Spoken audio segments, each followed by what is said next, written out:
आज बात करते हैं उत्तर प्रदेश की राजनीति में मचे उस बड़ी विवाद की। जी हां, जिसे सोशल मीडिया से लेकर राजनीतिक गलियारों तक हलचल तेज कर दी है। कुन्ना से विधायक और जनसत्ता दल लोकतांत्रिक के नेता रघुराज प्रताप सिंह यानी कि राजा भैया का एक बयान इन दिनों जमकर वायरल हो रहा है। धार्मिक कार्यक्रम में दिए गए उनके बयान के बाद अब राजनीति गर्मा गई है और कई लोग इसे लेकर सवाल उठा रहे हैं। दरअसल प्रतापगढ़ जिले के कुंडा इलाके में आयोजित एक धार्मिक सभा के दौरान राजा भैया ने कहा था कि आज में जितने मुस्लिम हैं वो पहले हिंदू थे, कोई भी अरब से नहीं आया। इतना ही नहीं, उन्होंने ये भी कहा है कि जो लोग कमजोर, लालची और डरपोक थे उन्होंने दबाव में आकर धर्म परिवर्तन कर लिया। तमिलनाडु में एक नेता है डीएमके के, वो कहता है कि सनातन धर्म को ही समाप्त कर देना चाहिए। ये डेंगू है, मलेरिया है, फाइलेरिया है, तमाम बीमारियों से तुलना करी गई कि हिंदू जो है वो सबसे निकृष्ट जाति है, सबसे निकृष्ट धर्म है, हिंदुत्व को समाप्त कर दो, कोनो का प्रतिरोध नहीं। अब आप कल्पना करें कि यही किसी ने कहा होता कि इस्लाम को समाप्त कर दो, तो पता नहीं कितना फतवा जारी हो। सही कहते कि नहीं? कितने फतवा जारी हो चुके होते, क्या क्या आंदोलन हो गया होता, कितना बवाल हो जाता। तो सबसे आवश्यक है कि एक तरफ हम धर्म का ज्ञान भी अर्जित करें और दूसरी तरफ हम एक समर्थ हिंदू, सक्षम हिंदू के रूप में अपने आने वाली पीढ़ियों के लिए, अपने राष्ट्र के लिए, अपनी संस्कृति, अपनी सभ्यता की रक्षा के लिए हम आगे आकर के लड़ने को, भिड़ने को तैयार हैं। कोई दूसरा इस लड़ाई को नहीं लड़ेगा, इस लड़ाई को हमको, आपको स्वयं को लड़ना है। इसीलिए हम कहते हैं कि जाति पाति की करो विदाई, हम सब हिंदू भाई भाई। और जितना आज मुस्लिम हैं, ये सब पहले हिंदुए रहे, ये कौनो अरब से वहां से नहीं आया है। जो आस्था विहीन थे, जो कायर थे, जो लोभी थे, लालची थे, जो निष्ठाहीन थे, वो लोग दबाव में आकर के, प्रलोभन में आकर के अपना धर्म परिवर्तन कर लिए। और जो धार्मिक थे, जो वीर थे, जो बलिदानी थे, हम सभी लोग उनकी संतान हैं। बकरीद से पहले उत्तर प्रदेश में सड़क पर नमाज को लेकर सियासत एक बार फिर से गर्मा गई है। मुख्यमंत्री योगी आदित्यनाथ के एक बयान ने राजनीतिक और धार्मिक बहस को तेज कर दिया है। मुख्यमंत्री योगी आदित्यनाथ ने साफ शब्दों में कहा है कि सड़कें चलने के लिए होती हैं, नमाज पढ़ने के लिए नहीं। उन्होंने कहा है कि किसी भी धर्म कार्यक्रम या आयोजन के कारण आम जनता को परेशानी नहीं होनी चाहिए और सार्वजनिक रास्तों को बाधित करने की अनुमति नहीं दी जा सकती है। योगी ने साफ कहा है कि अगर मस्जिदों में जगह कम पड़ती है तो प्रशासन और स्थानीय स्तर पर वैकल्पिक व्यवस्था की जा सकती है, लेकिन सड़क पर नमाज पढ़ना किसी भी हालत में स्वीकार नहीं होगा। मुख्यमंत्री ने साफ दोहराया है कि उत्तर प्रदेश में कानून का राज है और नियम सभी धर्मों के लिए समान रूप से लागू होंगे। सरकार की तरफ से अधिकारियों के पहले ही निर्देश दिए गए हैं कि बकरीद के दौरान कानून व्यवस्था बनाए रखने में किसी भी तरह की लापरवाही नहीं होनी चाहिए। मुख्यमंत्री के बयान के बाद विपक्ष ने सरकार को घेरना शुरू कर दिया। अखिलेश यादव ने भाजपा सरकार पर धार्मिक ध्रुवीकरण का आरोप लगाते हुए कहा है कि सरकार असली मुद्दों से ध्यान भटकाने की कोशिश कर रही है। आज आप देख सकते हैं दंगा मुक्त है, कर्फ्यू मुक्त है। लोग मुझसे पूछते हैं, साहब आपके यहाँ यूपी में क्या सड़कों पे सचमुच नमाज नहीं होती? मैं कहता हूं कतई नहीं होती है, आप जाके देख लो, नहीं होती है। अरे सड़कें चलने के लिए है या कोई भी व्यक्ति आकर के चौराहे पे आके तमाशा बना देगा? क्या अधिकार है उसको सड़क रोकने का? आवागमन बाधित करने का कौन सा अधिकार है? जहां उसका स्थल होगा वहां जाके करें। उन लोगों ने मुझसे कहा साहब कैसे होगा, हमारी संख्या ज्यादा है।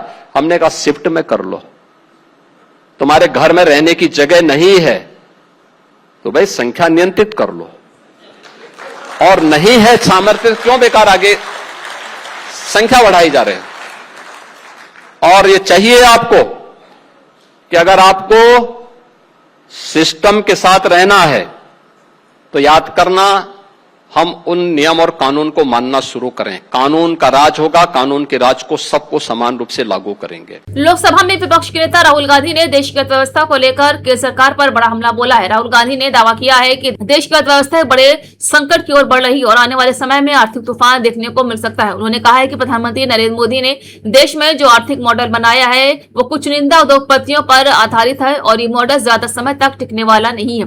राहुल गांधी ने सीधे तौर पर उद्योगपति गौतम अडानी और मुकेश अंबानी का नाम लेते हुए कहा है कि प्रधानमंत्री नरेंद्र मोदी ने अडानी और अंबानी वाला जो ढांचा बनाया है वो खड़ा नहीं रहेगा बल्कि पूरी तरह टूट जाएगा। ग्रेटर नोएडा में 24 वर्षीय दीपिका नागर की संदिग्ध मौत के मामले ने सनसनी फैला दी है।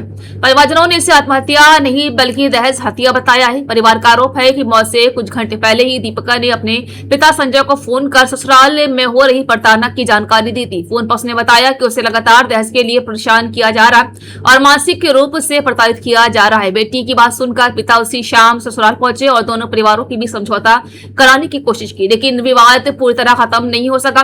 कुछ ही घंटों बाद दीपिका की मौत की खबर ने पूरे परिवार को झंझोर कर रख दिया। दीपिका के पिता संजय ने गंभीर आरोप लगाते हुए कहा है कि उनकी बेटी की हत्या दहेज की मांग पूरी न होने पर की गई है।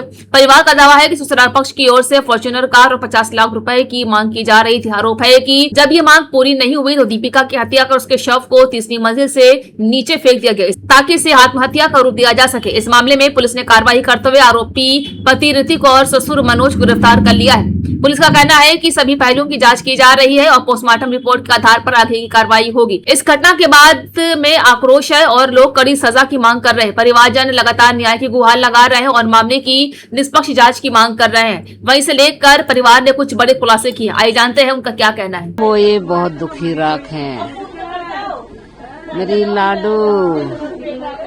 अरे मेरी ये सारे दिन काम करवावे मेरी लाडो दो परिवारन की रोटी बनवावे, दूसरे घर की भी और अपनी भी। मेरी लाडो ओ मेरे लाड मेरी ये बड़े दुख है, मेरे ये तो दुख है। न्यू कह रही मम्मी फॉर्चूनर मांग रही है। बेटी मैं कहूँ तो दूंगी, अब तो मैंने तेरो ब्याह करो। न्यू कह रही मम्मी उन्हें तो फॉर्चूनर चाहिए। 11 दिसंबर 2024 को हमने अपनी बेटी की शादी की थी, जिसके 2-3 महीने बाद ही उन्होंने हमें टॉर्चर करना शुरू कर दिया कि हमें तो इतनी बड़ी गाड़ी मिलनी थी, हमें फॉर्चूनर मिलनी थी, हमारी तो शादी तुमने जो हल्की करी है, हमारे लेवल की शादी नहीं करी है। और बच्ची को टॉर्चर करना शुरू कर दिया उन्होंने, और जिसका अंत ये हुआ कि उन्होंने उसे मार दिया लड़की को।